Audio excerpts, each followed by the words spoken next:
অরুণাচলে সেনা জঙ্গির ভয়ঙ্কর সংঘর্ষ, সেনা শিবিরে হামলা আলফা এনএসসিএন জঙ্গিদের। শনিবার কাকভোরে এই হামলার ঘটনা ঘটে অরুণাচল প্রদেশের লাজুর নাংলো এলাকায়। স্থানীয় সূত্রের খবর, ভোর 4টা নাগাদ আচমকা শুরু হয় গুলির লড়াই। আসাম রাইফেলসের ক্যাম্পে গুলি বর্ষণ করে জঙ্গিরা, জবাবে এলএমজি দিয়ে গুলি বর্ষণ করে সেনাবাহিনী। প্রায় 25 মিনিট ধরে চলে দুপক্ষের গুলির লড়াই। এই হামলা ও পাল্টা হামলায় হতাহতের খবর এখনো জানা যায়নি।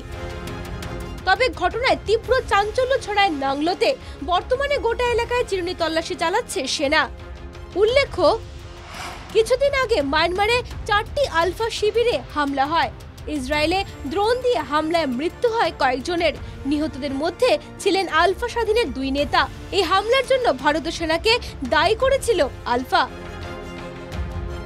মনে করা হচ্ছে মায়ানমারে হামলার প্রতিশোধ নিতেই শনিবার কাকভোরে আসাম রাইফেলসের শিবিরকে নিশানা করে আলফা স্বাধীন। হামলায় আলফা স্বাধীনকে সহায়তা করে এনএসসিএন জঙ্গিরা। অবশ্যই হামলা নিয়ে আলফা স্বাধীন এখন পর্যন্ত কোনো বিবৃতি জারি করেনি। 300 থেকে প্রাঞ্জল প্রতিম ভুইয়ার রিপোর্ট, এনকেটিভি বাংলা।